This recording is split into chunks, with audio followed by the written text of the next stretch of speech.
میرے لیے سب کچھ عجوبہ تھا. اچانک مجھے مرد کے دائیں کان کی لو میں کوئی چیز چمکتی دکھائی دی. میں نے غور سے دیکھا تو ٹاپس جیسی کوئی چیز تھی. میں نے لاشعوری طور پر عورت کی طرف دیکھا تو مجھے اس کے کان میں بھی ویسی ہی چیز نظر آئی. میں نے دونوں کے ٹاپس اتار دیے اور جھاڑیوں سے نکل کر روشنی میں ان کا جائزہ لیا تو پتا چلا کہ وہ بیٹری یا ریسیور قسم کی چیزیں ہیں. اس کا مطلب تھا کہ انہیں توانائی کی ترسیل بند کر کے ہلاک کر دیا گیا تھا. مگر انسانوں کو تو اس قسم کی توانائی کی ضرورت نہیں ہوتی. پھر کیا یہ روبوٹ تھے؟ اگر یہ روبوٹ ہیں تو مرد کے شانے پر زخم کیسا؟ کیا کسی روبوٹ کو زخم لگتے اور بھر سکتے ہیں؟ گویا نہ تو یہ انسان تھے اور نہ ہی انہیں روبوٹ کہا جا سکتا تھا. تو پھر یہ کیا تھے؟ ان سوالوں نے مجھے چکرا کے رکھ دیا. میں نے سوچا اگر یہ روبوٹ ہیں تو پھر یہ مرے نہیں ہیں بلکہ انہیں سلا دیا گیا ہے. میں دوبارہ انہی جھاڑیوں میں چھپ گیا اور انتظار کرنے لگا. اس کے سوا فی الحال کوئی چارہ نہ تھا. میں کافی دیر تک جھاڑیوں میں دب کر ماحول کا جائزہ لیتا رہا. میرے سامنے ایک جانب جھیل تھی جس کے چاروں طرف بینچ پڑے تھے. ان پر اسی طرح کے بہت سے جوڑے بیٹھے تھے یا نیم دراز تھے اور وہ سب کے سب اس جوڑے کی طرح بے حس و حرکت تھے. ایسا لگتا تھا جیسے اچانک ہی ان سب کو ترسیل توانائی روک دی گئی ہو اور وہ سب مر گئے ہوں یا سو گئے ہوں. جھیل کے کنارے کھانے پینے کے اشیاء کے متعدد اسٹال تھے. میں نے سوچا شاید کھانے پینے کا مسئلہ وہاں سے حل ہو جائے. چنانچہ اپنی کمین گاہ سے نکل کر میں جھیل کی طرف چل پڑا. وہاں پہنچ کر لباس و ہتھیار کا مسئلہ پہلے ہی حل ہو گیا. یوں تو یہ سب روبوٹ یا روبوٹ نما انسان چھوٹی قامت کے تھے لیکن اخباروں کے اسٹال پر استادہ شخص مجھے ان سے بلند و بالا دکھائی دیا تو میں نے اس کا جیکٹ اور نیکر اتار کر پہن لی. یہ کپڑے اگرچہ میری جسامت کے اعتبار سے چھوٹے ہی تھے مگر ان سے لباس کا مسئلہ کسی حد تک حل ہو گیا. اس طرف سے اطمینان ہوا تو میں نے اشیاء خوردنوش کے اسٹالوں کا جائزہ لیا. ایک اسٹال سے مجھے ایک چھری اور کچھ خوش غذا مل گئی. اگرچہ غذا کا ذائقہ کچھ کسیلا سا تھا مگر میں نے پیٹ کی آگ بجھا لی. اس اسٹال سے مجھے مشروب کی چند بوتلیں بھی مل گئیں جو بے حد میٹھی تھی. 2 بوتلیں پی کر میں آگے بڑھا. پارک سے نکلنے کے بعد درختوں کے سائے سائے چلنے لگا تاکہ کوئی مجھے دیکھ نہ سکے. اب میرا وہ خوف دور ہو چکا تھا جو ہر نئی سرزمین پر منتقل ہونے کے بعد شروع میں طاری ہوتا ہے. وہ بڑا خوبصورت شہر تھا. پارکوں میں، دفاتر میں، دکانوں میں اور ریسٹورینٹ میں ہر جگہ وہ لوگ اسی حالت میں منجمد ہو گئے تھے. حد تو یہ کہ بعض لوگوں نے کچھ کھانے پینے یا بات کرنے کے لیے منہ کھولا تھا کہ توانائی کی ترسیل رک جانے کی وجہ سے وہ اسی حالت میں مر گئے تھے یا سو گئے تھے. سڑکوں پر کہیں تو کاریں پارک کی ہوئی تھی اور کہیں وہ چلتے چلتے منجمد ہو گئی تھی. یہ کاریں جیپ نما تھی اور ان میں انجن نہیں تھے بلکہ ہر کار میں اینٹینا لگا تھا جو ایک ڈائنامو کو چلتا تھا اور یہ ڈائنامو پہیوں کو حرکت میں لاتا تھا. اس شہر کی کوئی عمارت 6 منزلوں سے زیادہ نہیں تھی. عمارتوں میں لفٹ بھی لگی تھی جو کہیں بیچ میں رکی ہوئی تھی اور کہیں لوگ ان میں سوار ہو رہے تھے یا اتر رہے تھے. یہی حال ریلوے یارڈ کا تھا. چلتی گاڑیاں ویسی کی ویسی رک گئی تھی اور ان کے مسافر بے حس و حرکت بے حس بیٹھے رہ گئے تھے. میں نے اس شہر میں ایک عجیب و غریب عجائب گھر بھی دیکھا لیکن مجھے وہاں کوئی ہتھیار نظر نہ آیا.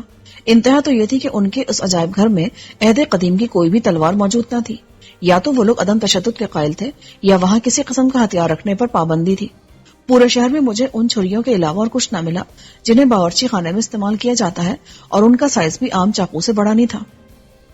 مجھے اس شہر میں کسی جانور کا نشان بھی نہ ملا. میں نے ایک اپارٹمنٹ میں جا کر وہاں کا جائزہ لیا تو پتا چلا کہ گھر کے کچھ افراد کھانے کی میز پر بیٹھے تھے. کچھ سو رہے تھے اور کچھ کھیل رہے تھے کہ اسی عالم میں منجمد ہو گئے. ایسا لگتا تھا کہ وہاں دن رات کا کوئی تصور نہ ہو. لوگ کام اور آرام گھڑیوں میں وقت دیکھ کر کرتے ہوں گے. مجھے اس شہر میں گھومتے ہوئے کافی وقت گزر گیا مگر چاند وہیں کا وہیں رہا. اس کی روشنی بھی ویسی کی ویسی رہی. گھومتے گھامتے میں ایک اسپتال میں جا پہنچا. زچہ وارڈ میں ابھی ایک عورت نے ایک لڑکی کو جنم دیا تھا. نرس بچہ اٹھائے ہوئے تھی مگر وہ ٹاپ یا اینٹینا بچے کے کان میں بھی لگا ہوا تھا. میں آپریشن تھیٹر میں گیا تو دیکھا کہ ایک سرجن نے ایک مریض کا سینہ چاک کر رکھا ہے. مریض کا دل ایک عام دل جیسا تھا. اس نظارے سے مجھ پر واضح ہو گیا کہ یہ لوگ روبوٹ نہیں بلکہ انسانی ہیں. میں جب چلتے چلتے تھک گیا تو میں نے خالی اپارٹمنٹ تلاش کیا جس میں ڈبوں والی غذا بھی وافر مقدار میں موجود تھی. میں نے ڈٹ کر کھایا اور آرام دہ بستر پر لیٹ کر سو گیا. چند گھنٹے سونے کے بعد جب میں جاگا تو بالکل تازہ دم تھا. میں نے جمع ہیلی اور اٹھ کر کھڑکی کے پاس آیا. باہر وہی منظر تھا. میں اپارٹمنٹ سے نکل آیا اور ایک سڑک پر چلنے لگا. کئی گھنٹے مسلسل چلنے کے باوجود مجھے پارکوں کے علاوہ کوئی کھلی جگہ نظر نہ آئی. شہر ختم ہونے میں نہیں آتا تھا. یوں لگتا تھا جیسے یہ شہر مضافات اور دیہات سے اکثر محروم ہو. ایک مقام پر مجھے حمام دکھائی دیے مگر ان میں پانی نہیں تھا. پھر میں ایک ریسٹورینٹ میں گھس گیا. وہاں بھی ڈبوں والی غذا اور بوتلوں والے شیریں مشروب سے بھوک پیاس بجھائی اور اپنے لیے بھالا تیار کرنے لگا. میں نے ایک کھڑکی سے پردہ لٹکانے والا ڈنڈا نکالا اور ایک چھری لی اور ایک تار کے ساتھ چھری ڈنڈے سے باندھ لی. میرا بھالا تیار تھا. اب مجھے چاہیے تھا کہ میں توانائی کا منبع تلاش کروں، لیکن اسے تلاش کرنا آسان نہیں تھا، جبکہ میرا دل اور چھٹی حص بار بار یہ انتباہ کر رہی تھی کہ اگر مجھے کوئی خطرہ پیش آ سکتا ہے تو چاند سے ہی آ سکتا ہے، جو آسمانی آنکھ بن کر مجھے دیکھ رہا تھا۔ ابھی میں نے کچھ ہی فاصلہ طے کیا تھا کہ ایک آواز میرے پیروں کی زنجیر بن گئی۔ یہ میری نہیں بلکہ کسی اور کی آواز تھی۔ اس آواز نے مجھے بھی اس شہر خوابیدہ کے خفتہ لوگوں کی طرح منجمد کر دیا۔ میرا دل بری طرح دھڑکنے لگا اور میں پسینے سے تربتر ہو گیا۔ میں خوفزدہ نہیں تھا کیونکہ میں تو خود ہی کسی آواز کا منتظر تھا، لیکن جب وہ آواز دوبارہ سنائی نہ دی تو میرا اضطراب بڑھنے لگا، یہاں تک کہ میرے لیے سانس لینا بھی دشوار ہو گیا۔ ایک لمحے کے لیے مجھے گمان گزرا کہ شاید وہ آواز میں نے خود ہی نکالی تھی، لیکن پھر میرا یہ وہم دور ہو گیا۔ کچھ ہی دیر بعد وہ آواز دوبارہ آئی۔ میں وہیں کا وہیں کھڑا رہ گیا، دم بخود اور ہمتن گوش۔ وہ نہ جانے کس کی آواز تھی اور کہاں سے آئی تھی۔ وہ ایسی آواز تھی جیسے لوہے سے لوہا ٹکرایا ہو، یا جیسے کسی نے لوہے کا بڑا سا ٹکڑا اٹھا کر پھینک دیا ہو یا اتفاقاً گر پڑا ہو۔ اور یہ آواز دور سے نہیں بلکہ بہت قریب سے آئی تھی، جس نے اس بے قرار سناٹے کا جگر چیر دیا جو میری روح کا بوجھ بنا ہوا تھا۔ میں نے نظر اٹھا کر سامنے دیکھا تو سڑک کے بیچوں بیچ ایک ڈھکنا نظر آ رہا تھا، ایسا ہی ڈھکنا جیسا میں پہلے بھی دیکھ چکا تھا، اور وہ ڈھکنا اتنا وزنی تھا کہ میں اسے ہلا بھی نہیں سکتا تھا۔ میں تیزی سے آگے بڑھا اور ڈھکنے کے پاس بیٹھ کر جائزہ لینے لگا۔ اگر ایسا ڈھکنا اٹھا کر دوبارہ رکھا جائے تو ایسی آواز پیدا ہو سکتی جیسی میں نے سنی تھی، لیکن یہ آواز اس ڈھکنے کو اٹھانے سے نہیں آئی تھی بلکہ کہیں پیچھے سے آئی تھی۔ پھر میں درختوں کے سائے میں آ گیا۔ اب خوف نے میرے وجود کا احاطہ کر لیا، لیکن یہ خوف اپنے اندر میرے لیے بقا کا جذبہ رکھتا تھا، کیونکہ اس خوف میں تنہائی کے جان لیوا عذاب سے نجات مضمر تھی۔ یہ احساس شامل تھا کہ اس شہر خوابیدہ میں صرف میں ہی زندہ انسان نہیں ہوں بلکہ کوئی اور بھی ہے۔ میں نے فیصلہ کیا کہ جو بھی ہے میں اس کا خیر مقدم کروں گا۔ میں اسے للکارنے کی بجائے ایک دکان میں گھس گیا جس کے اگلے حصے میں دکاندار اور گاہک خرید و فروخت کی حالت میں منجمد تھے۔ میں ان کی طرف توجہ دیے بغیر دکان کے پچھلے حصے میں چلا آیا جہاں مجھے مطلوبہ اشیاء مل گئیں۔ یہ اشیاء پیٹیاں کھولنے والا سبل اور بند کرنے والا ہتھوڑا تھی۔ نوکدار سبل دیکھ کر میں نے اپنے بھالے سے چھری اتاری اور اسے اپنی پیٹی میں ڈس لیا کہ یہ بھالا ہتھوڑے اور سبل سے زیادہ مفید ہتھیار ثابت نہیں ہو سکتا تھا۔ پھر یہ دونوں چیزیں لے کر میں دوبارہ اس ڈھکنے کے پاس آ گیا اور سبل کی مدد سے ڈھکنا کھولنے اور اسے ہٹانے کی کوشش کرنے لگا۔ ڈھکنا بے حد وزنی تھا، وہ سبل سے اٹھ تو جاتا مگر بار بار پھسل کر میری محنت ضائع کر دیتا۔ آخر ایک بار میں نے اسے ایک کونے سے اٹھا کر درس میں ہتھوڑا رکھ دیا اور پھر ایڑی چوٹی کا زور لگا کر ڈھکنا پرے پھینک دیا۔ گڑھا کافی گہرا نظر آتا تھا۔ میں نے سبل اندر پھینک کر اس کی گہرائی کا اندازہ کرنا چاہا مگر اس کے گرنے سے دھپ کی جو آواز پیدا ہوئی میں اس سے گہرائی کا اندازہ نہ کر سکا۔ اب میں نے ہتھوڑا کنارے سے اٹکا دیا اور لٹک کر نیچے کود گیا۔ گڑھا اندر سے خشک تھا اور ایسا معلوم ہوتا تھا کہ اسے مدتوں سے استعمال نہ کیا گیا ہو۔ وہ کافی اونچا اور وسیع تھا۔ اگرچہ عام حالات میں میرا اس طرح گڑھے میں کود جانا حماقت ہوتی مگر مجھے اس روشن چاند سے دیکھا جانا پسند نہیں تھا اور مجھے بار بار یوں لگتا تھا جیسے کوئی دوربین سے میری نقل و حرکت کا مشاہدہ کر رہا ہو۔ چونکہ سبل ایک عمدہ ہتھیار ثابت ہو سکتا تھا اس لیے میں زمین ٹٹول کر اسے تلاش کرنے لگا۔ جو ہی میری انگلیوں نے اسے چھوا مجھے بائیں جانب سے کچھ روشنیاں اپنی طرف بڑھتی دکھائی دی۔ میں نے پلٹ کر دائیں جانب دیکھا تو ویسی ہی روشنیاں ادھر سے بھی آتی نظر آئیں، گویا میں دونوں طرف سے گھر گیا تھا، لیکن بائیں جانب بنسبت دائیں جانب کی روشنیاں کچھ زیادہ ہی فاصلے پر تھی، اس لیے میں دائیں طرف بھاگا۔ میری چھٹی حس بتا رہی تھی کہ برا وقت سر پر آ گیا ہے۔ ابھی میں چند ہی قدم آگے بڑھا تھا کہ مجھے گڑھے کی دیوار کے ساتھ ایک ہیبلا سا چپکا نظر آیا۔ وہ کسی سائے کی طرح ساکت دکھائی دے رہا تھا مگر مجھے یقین تھا کہ وہ اپنی جگہ سے ہلا ہے۔ جب میں اس کی طرف اچھلا اور اسے پکڑنے کی کوشش کی تو اس نے مجھ پر تھوک دیا اور مجھے پنجوں سے نوچنے کی کوشش کرتے ہوئے اندھیرے میں غائب ہو گیا۔ میں نے اندھیرے میں جسے پکڑنے کی کوشش کی تھی اس کے جسم کی ساخت اور نرمی نے مجھے بتا دیا کہ وہ کوئی عورت ہے۔ وہ تو میرے نرغے سے نکل گئی مگر میں خود ان لوگوں کے نرغے میں پھنس گیا جو دائیں بائیں سے میرے قریب آ گئے تھے۔ بہرحال وہ جو بھی تھے ان خوابیدہ لوگوں سے بہتر تھے۔ اس وقت میں جہاں کھڑا تھا شاید وہ زیر زمین رہنے والے ان لوگوں کی قیام گاہ تھی، کیونکہ وہاں گھٹیا قسم کی میزیں، کرسیاں اور دوسرا سامان پڑا تھا۔ گڑھے نے آگے آ کر ایک غار کی صورت اختیار کر لی تھی اور یہاں ایک کمرہ سا بنا ہوا تھا جس کی چھت سے ایک مٹکا لٹک رہا تھا۔ مٹکے سے پانی کی بوندیں رس رہی تھیں۔ یہ دیکھ کر مجھے بڑے زور کی پیاس محسوس ہوئی، لیکن یہ پانی پینے کا موقع نہ تھا۔ میں نہیں جانتا تھا کہ ان خوبصورت مگر خوابیدہ لوگوں اور ان زیر زمین رہنے والوں کے درمیان کیا رشتہ یا تعلق ہے۔ میں تو اتنا جانتا تھا کہ ماضی کے ہر سفر میں جب تک اقتدار میرے ہاتھوں میں نہیں آیا یا اقتدار میں میری شرکت اہم نہیں سمجھی گئی میری بقا خطرے میں رہی۔ اس لیے ان خوابیدہ اور زیر زمین رہنے والوں کے باہمی تعلقات جو بھی ہوں مجھے فی الوقت ان جیتے جاگتے لوگوں پر اپنی دھاک بٹھا کر اقتدار حاصل کر لینا چاہیے۔ اب وہ لوگ دونوں جانب سے میرے قریب تر آ گئے تھے اور جو شمع انہوں نے اٹھا رکھی تھی اس کی روشنی میں ان کی شکلیں واضح نظر آ رہی تھی۔ وہ سب کے سب مرد نہیں تھے بلکہ ان میں کچھ عورتیں بھی شامل تھیں۔ جب وہ اور قریب آئے تو پتہ چلا کچھ بچے بھی ان عورتوں کے ساتھ چمٹے ہوئے ہیں۔ وہ سب حیرت سے مجھے دیکھ رہے تھے۔ تمام مرد گنجے تھے، لیکن عورتوں کے گھنے بال ان کے شانوں پر لہرا رہے تھے. عورتوں نے سینہ بند اور مختصر کپڑوں سے ستر پوشی کر رکھی تھی، جبکہ مرد صرف نیکرے پہنے تھے. وہ سب مجھ سے کچھ فاصلے پر رک کر سرگوشیوں میں باتیں کرنے لگے. میں نے محسوس کیا کہ عورتیں مجھے گھور رہی ہیں اور سرگوشیوں میں بھی حصہ لے رہی ہیں. میں نے ہتھوڑا دائیں ہاتھ میں اور نیزہ بائیں ہاتھ میں تھام لیا. پھر میں نے ہتھوڑے کو گزر کی طرح گھماتے ہوئے کہا، تم سب زبان رکھتے ہو، اس لیے مجھ سے بات کرو. مرد جو اپنے ہاتھوں میں تقریباً 5 فٹ لمبے آہنی ڈنڈے تھامے ہوئے تھے میری طرف متوجہ ہو گئے. مجھے تم اپنا دوست سمجھو گے یا دشمن، اس کا فیصلہ تمہیں خود کرنا ہے. ویسے میں ایک دوست کی حیثیت سے یہاں آیا ہوں. اب بولو، کیا کہتے ہو؟ وہ جواب دینے کے بجائے سرگوشیاں کرنے لگے. عورتیں بار بار میری طرف اشارہ کری تھی. آخر ایک آدمی ان میں سے نکل کر آگے بڑھا اور آہستہ آہستہ چلتا ہوا مجھ سے تقریباً 12 قدم دور کھڑا ہو گیا. اس کے ہاتھ میں بھی لوہے کا ڈنڈا تھا، جس کا سرا نوکدار اور دوسرا سرا چھڑی کی طرح نیم دائرے میں مڑا ہوا تھا. 5 فٹ لمبا اور تقریباً 1 انچ موٹا دھات کا یہ ڈنڈا غالباً ان کا ہتھیار تھا. میں نے ہتھوڑا گزر کی طرح گھماتے ہوئے کہا، جب تک یہ فیصلہ نہیں ہو جاتا کہ تم مجھے دوست سمجھتے ہو یا دشمن، تب تک مجھ سے دور ہی رہو. میرا نام دارا ہے. دوست یا دشمن کا فیصلہ ہونے سے پہلے یہ بتاؤ، کیا تم اولاد پیدا کرنے کی صلاحیت رکھتے ہو؟ میں ایک لمحے کو چکرا کر رہ گیا. آخر اس نے سوال کیوں کیا تھا؟ ہاں، لیکن تم اس سے کیا غرض؟ میں نے حیرت زدہ لہجے میں کہا. دارا پہلی بار مسکرا کر بولا، مجھے اس سے کوئی غرض نہیں، لیکن یہ بات تمہارے لیے بڑی اہمیت رکھتی ہے اجنبی. تمہاری زندگی کا دار و مدار اسی بات پر ہے. تمہیں ہمارا غلام بن کر رہنے کی اجازت دی جا سکتی ہے. اگر تم اس صلاحیت سے محروم ہوتے تو تمہارے حصے میں موت کے سوا کچھ نہ آتا. اس دوران میں اس کے ساتھی بھی قریب آ گئے. اپنے ساتھیوں سے کہو کہ وہ پیچھے ہٹ جائیں. میں بولا. دارا نے ہاتھ اٹھا تو اس کے ساتھی 2 قدم پیچھے ہٹ گئے. پھر وہ بولا، تمہارا جواب کیا اجنبی؟ میں اسے جواب تو دے ہی چکا تھا، اور کیا بولتا، اس لیے میں خاموش رہا. مجھے آخری فیصلے سے آگاہ کرو اجنبی.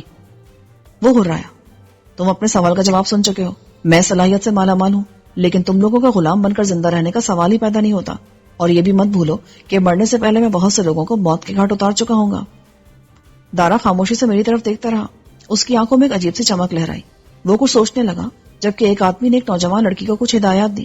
لڑکی نے ایک نظر مجھے دیکھا اور وہاں سے چلی گئی. میری چھٹی حص نے مجھے بتایا کہ یہی وہ لڑکی تھی جسے میں نے اندھیرے میں پکڑنے کی کوشش کی تھی، مگر جو میرا منہ نوچ کر بھاگ گئی تھی. اتنے میں دارا بولا، میں اس حصے میں 3 درجے کا سردار ہوں.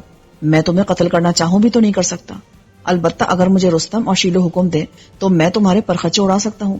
اس لیے میں نے ان سے ہدایات طلب کی ہیں. اگر تم صاحب اولاد بننے کے قابل ہوئے اور میں نے تمہیں مار ڈالا تو مجھے پاتال کی سزا بھگتنا پڑے گی. لہٰذا رستم اور شیلو کا جواب آنے تک ہمیں انتظار کرنا ہوگا. لیکن انتظار میرے عزائم اور منصوبے کے خلاف تھا، اس لیے میں نے اسے لڑنے پر اکسانے کی خاطر اشتعال دلانا مناسب جانا. تم نے یہ کیسے سمجھ لیا کہ تم مجھے ختم کر سکتے ہو؟ دارا ایک لمحے تک خاموش کھڑا رہا. پھر اس نے اپنے ایک ساتھی کو پکارا. اپنا ڈنڈا اسے دے دیا اور اس کا ڈنڈا لے کر بازو آگے پھیلائے اور زور لگا کر اسے موڑنے لگا. جب آہنی ڈنڈے کے سرے ایک دوسرے سے مل گئے تو اس نے وہ ڈنڈا میری طرف پھینکتے ہوئے کہا، میں تمہیں بھی اسی طرح مروڑ سکتا ہوں. اس نے جتنی آسانی سے 1 انچ موٹے آہنی ڈنڈے کو موڑ دیا تھا وہ اس کی بے پناہ طاقت ظاہر کرنے کے لیے کافی تھا. میں اس سے خاصا مرعوب ہوا، لیکن پھر میں نے وہ مڑا ہوا ڈنڈا اٹھایا اور اسے زور لگا کر سیدھا کرنے لگا. مجھے ڈنڈا سیدھا کرنے میں اپنی تمام تر قوت سے کام دینا پڑا. جب ڈنڈا سیدھا ہو گیا تو میں نے اسے دارا کی طرف اچھال دیا. مجھے اعتراف ہے کہ تم بھی طاقتور ہو، لہٰذا تمہیں قتل کرنا میرے لیے خوشی اور عزت کا باعث ہوگا. لیکن میں کیا کروں کہ میں تمہیں رستم اور شیلو کے حکم کے بغیر قتل نہیں کر سکتا. لو، تمہارا مسئلہ میں حل کیے دیتا ہوں. یہ کہہ کر میں نے مٹھی بھر ریت اٹھا کر اس کے منہ پہ دے ماری. تمہارے ساتھ اس بات کے شاہد ہیں کہ میں نے تمہیں اشتعال دلایا تھا. اپنے دفاع کے لیے تیار ہو جاؤ. تم چاہے مجھ سے لڑو یا نہ لڑو، مگر میں تمہیں ختم کر دوں گا. میرے اس عمل کا مقصد یہ تھا کہ رستم اور شیلو کی آمد سے پہلے میں کوئی ایسا کارنامہ سر انجام دے لوں جس سے وہ مرعوب ہوئے بغیر نہ رہ سکے. دارا نے اپنا ڈنڈا سنبھالتے ہوئے اپنے ساتھیوں سے کہا، تم سب دیکھ رہے ہو کہ خود اجنبی مجھ سے لڑنا چاہتا ہے، میں نہیں لڑنا چاہتا. اتنے میں مجمع سے 2 آدمی باہر آ گئے. ایک دارا کے دائیں اور دوسرا بائیں جانب کھڑا ہو گیا. دارا اپنا آہنی ڈنڈا تانے آگے بڑھنے لگا. میرا خیال تھا کہ تم تنہا میرا مقابلہ کرو گے، لیکن تم اتنے بزدل ہو تو پھر میں تم تینوں سے نمٹ لوں گا. دارا نے میری بات سنی انسنی کرتے ہوئے اپنے ساتھیوں سے کہا، اسے اس وقت تک قتل نہ کرنا جب تک کہ اسے قتل کرنے کے سوا کوئی چارہ کار نہ رہے. تم دائیں طرف آ جاؤ اور تم بائیں طرف ہو جاؤ. میں نے دارا پر طنز کا وار کیا تھا، وہ خالی گیا اور وہ اپنے دونوں ساتھیوں سمیت آگے بڑھنے لگا. میں نے ہتھوڑے کو تیزی سے گھمانا شروع کیا اور اس سے پہلے کہ وہ مجھ پر حملہ کرتے میں نے ہتھوڑا دارا پر دے مارا. ہتھوڑا کم سے کم 4 سیر وزنی تھا. اس کا لوہے والا حصہ دارا کے شانے پر اور دستہ بڑے زور سے جبڑے پر لگا. وہ ضرب سے گر پڑا. اس کے ساتھ ہی ادھر ادھر ہٹ گئے۔ اس سے پہلے کہ دارا سنبھلتا، میں نے لپک کر ہتھوڑا دوبارہ اٹھایا اور بڑے زور سے اس کے پیٹ میں لات ماری۔ وہ تکلیف کی شدت سے لوٹ پوٹ ہونے لگا۔ یہ دیکھ کر اس کے ساتھ ہی میری طرف لپکے۔ میں نے اچانک جھکائی دے کر ان کے گنجے سر آپس میں ٹکرا دیے۔ وہ بری طرح چکرا کر رہ گئے۔ میں نے ہتھوڑے کے دستے سے ایک ایک ضرب مزید ان کے سروں پر لگائی تو وہ اندھے منہ جا کر دارا پہ گر پڑے۔ عورتوں کے منہ سے سسکاریاں نکل گئی۔ انہوں نے اپنے بچوں کو سینوں میں بھیج لیا۔ مردوں میں سے کچھ آگے بڑھے تو میں نے دارا کا آہنی ڈنڈا اٹھا کر اس کا نوکدار حصہ تولتے ہوئے کہا، جو بھی آگے بڑھا یہ ڈنڈا اس کے آر پار ہو جائے گا۔ ان کے قدم رک گئے۔ میں پھر دھاڑا، پیچھے ہٹ جاؤ۔ خدا جانے یہ میری دھاڑ کا اثر تھا یا وہ اپنے ساتھیوں کی درگت سے ڈر گئے تھے کہ فوراً 4-5 قدم پیچھے ہٹ گئے۔ اتنے میں دارا سنبھلا اور اٹھ بیٹھا۔ میں نے اسے آہنی ڈنڈے کی زد پر لیتے ہوئے کہا، مرنے کے لیے تیار ہو جاؤ دارا۔ یہ سنتے وہ میرے قدموں میں گر گیا۔ نہیں، تم جیتے اور میں ہارا اجنبی۔ ہمارے رواج کے مطابق اب تم میرے مالک اور میں تمہارا غلام ہوں۔ لیکن مجھے کسی غلام کی ضرورت نہیں ہے۔ تم اب بھی اسی طرح آزاد ہو جیسے پہلے تھے۔ جہاں تک میرا تعلق ہے میں بتا چکا ہوں کہ مجھے اپنا دوست سمجھو اور اب مردوں کی طرح کھڑے ہو جاؤ۔ مجھے اپنے قدموں سے دور مت کرو مالک، ڈرو مت، میں تم سے کوئی دھوکہ نہیں کروں گا۔ مجھے اپنے قدم چومنے دو تاکہ سب دیکھ لیں کہ میں تمہارا غلام ہوں۔ دارا نے سرگوشی کے لہجے میں مجھ سے درخواست کی۔ میں کہہ چکا ہوں مجھے غلام کی نہیں، ایک دوست کی ضرورت ہے۔ تم نہیں سمجھتے مالک کہ میں تمہارا غلام کیوں بننا چاہتا ہوں؟ اب صرف تم ہی مجھے شیلو اور رستم سے بچا سکتے ہو، کیونکہ میں اپنا فرض ادا کرنے میں ناکام ہو گیا ہوں۔ اگر تم مجھے اپنا غلام نہیں بناؤ گے تو وہ مجھے پاتال میں بھیج دیں گے۔ مجھ پر رحم کرو مالک، ان دونوں کے آنے سے پہلے مجھے اپنا غلام بنا لو۔ وہ بڑے بے رحم ہیں۔ اگر تم مجھے پاتال میں جانے سے بچا لو گے تو میں تمہارا غلام ہی نہیں، ایک اچھا دوست بھی ثابت ہوں گا۔ میں اس کی بات سے متاثر ہو کر خطرہ مول لینے پر تیار ہو گیا۔ اچھی بات ہے، میں تمہیں غلام کے طور پر قبول کرتا ہوں۔ وہ رینگتے ہوئے میری طرف بڑھا اور میرے پاؤں چومنے لگا۔ پھر وہ اپنی باچھوں سے خون پوچھتے ہوئے بولا، میں ہمیشہ آپ کا وفادار رہوں گا۔ اس کے بعد وہ اپنے ساتھیوں سے بولا، تم سب لوگوں نے دیکھ اور سن لیا ہے کہ سچ نبی نے مجھے شکست دے دی ہے اور مجھے اپنا غلام بنانا قبول کر لیا ہے۔ اب میں اس کی پناہ میں ہوں۔ ایک آدمی بولا، ہاں دارا، ہم نے دیکھا بھی اور سنا بھی ہے، لیکن اگر رستم اور شیلو نے سچ نبی کے قتل کا حکم دے دیا تب تمہارا کیا ہوگا؟ دارا نے کوئی جواب نہ دیا اور اٹھ کر میرے ساتھ کھڑا ہو گیا۔ میں نے اسے ڈنڈے کی نوک سے دور ہٹاتے ہوئے کہا، ابھی کچھ وقت مجھ سے دور ہی رہو میرے نئے دوست، اور مجھے بتاؤ کہ رستم اور شیلو کون ہے؟ جلدی بولو تاکہ ان کے آنے سے پہلے مجھے ان کے بارے میں کچھ معلومات حاصل ہو جائیں۔ دارا نے زخمی نگاہوں سے میری طرف دیکھا۔ آپ کو مجھ سے خوفزدہ ہونے کی ضرورت نہیں ہے۔ اب آپ کی تعظیم و تکریم میرا فرض ہے، اور یہ بھی نہ بھولیے کہ دارا جو وعدہ کرتا ہے اس پر ہمیشہ قائم رہتا ہے۔ جہاں تک رستم شیلو کا تعلق ہے وہ یہاں کے حکمران ہیں۔ میں مزید کچھ نہیں کہہ سکتا کیونکہ وہ آ رہے ہیں۔ اور چند لمحوں بعد واقعی وہ آ گئے۔ وہ ایک مینڈک نما آدمی تھا۔ اس کے ساتھ سفید بالوں والی ایک عورت تھی جو اب بھی کافی خوبصورت نظر آتی تھی۔ ان کے پیچھے 20 گنجے اپنی لوہے کی لاٹیاں لیے ہوئے تھے۔ میں رستم ہوں اور یہ ملکہ شیلو۔ پھر وہ دارا کے دونوں بے ہوش ساتھیوں کی طرف متوجہ ہوا۔ اچانک وہ پلٹا اور مجھ سے بولا، کیا تم نے انہیں دیانتداری سے شکست دی ہے؟ مینڈک نما آدمی نے کہا، ہاں، اور اس کی گواہی خود تمہارے اپنے آدمی بھی دے سکتے ہیں۔ دارا میرے قدموں میں سر جھکائے بیٹھا رہا۔ کیا تم بچوں کا باپ بننے کی صلاحیت رکھتے ہو؟ میں سوال پر بھننا گیا۔ ہاں، اگر یہ درست ہے تو پھر ہمیں تمہاری ضرورت ہے، اس لیے کہ یہاں صرف میں ہی بچوں کا باپ بننے کی اہلیت رکھتا ہوں۔ اس سلسلے میں تمہیں میری مدد کرنا پڑے گی یا مرنا پڑے گا، فیصلہ کر لو اجنبی۔ میرا جواب ہی میرا فیصلہ ہے، اور مجھے اجنبی کہنے کے بجائے تم سرفروش کے نام سے مخاطب کر سکتے ہو۔ مجھے اس سے کوئی غرض نہیں کہ تمہارا نام کیا ہے یا تم کہاں سے آئے ہو۔ اگر تمہیں میری شرط منظور ہے تو چلو میرے ساتھ۔ اس دوران سفید بالوں والی شیلو خاموش کھڑی میری طرف دیکھتی رہی۔ اس کی بڑی بڑی آنکھیں سبز رنگ کی تھیں۔ اس نے سیاہ لبادہ اوڑھ رکھا تھا۔ اس کے قد و قامت و خد و خال سے اندازہ ہوتا تھا کہ وہ ایک حسین عورت ہے۔ صرف اس کے سفید بالے جغلی کھاتے تھے کہ وہ مرسیدہ ہے۔ اس کا انداز بھی یہ بتاتا تھا کہ اس اقتدار کی اصل مالک وہی ہے۔ چند لمحے کے بعد ہی میرے اس خیال کی تصدیق ہو گئی۔ رستم نے دارا کی طرف اشارہ کرتے ہوئے کہا، اسے پاتال میں بھیج دو۔ یہ سنتے ہی 6 آدمی دارا کی طرف بڑھے، لیکن میں نے ہاتھ اٹھاتے ہوئے بڑے باروب لہجے میں کہا، ٹھہرو، اب یہ میرا غلام ہے۔ میرے اس اقدام کا مقصد یہ تھا کہ رستم سے جو کچھ ہونا ہے وہ بھی اسی وقت ہو جائے۔ وہ آپے سے باہر ہو گیا۔ اس نے اپنی لوہے کی لاٹھی سنبھالی تو میں نے بھی دارا والی لاٹھی پر گرفت مضبوط کر لی اور یہ سوچ لیا کہ مجھے رستم کو ختم کر دینا ہے۔ مگر اتنے میں شیلو نے اس سے سرگوشی میں کچھ کہا، پھر میری طرف دیکھ کر مسکرائی مگر مجھ سے مخاطب نہ ہوئی۔ رستم نے قہر درویش برجان درویش کے مصداق ایک ٹھنڈی سانس لی اور شانے اچکاتے ہوئے بولا، اچھی بات ہے، دارا آج سے تمہارا غلام ہے۔ اس کی ساری ذمہ داریاں تم پر عائد ہوں گی، کیونکہ ہمارے معاشرے میں غلاموں کے افعال کا ذمہ دار مالک کو ٹھہرایا جاتا ہے۔ اب آؤ میرے ساتھ۔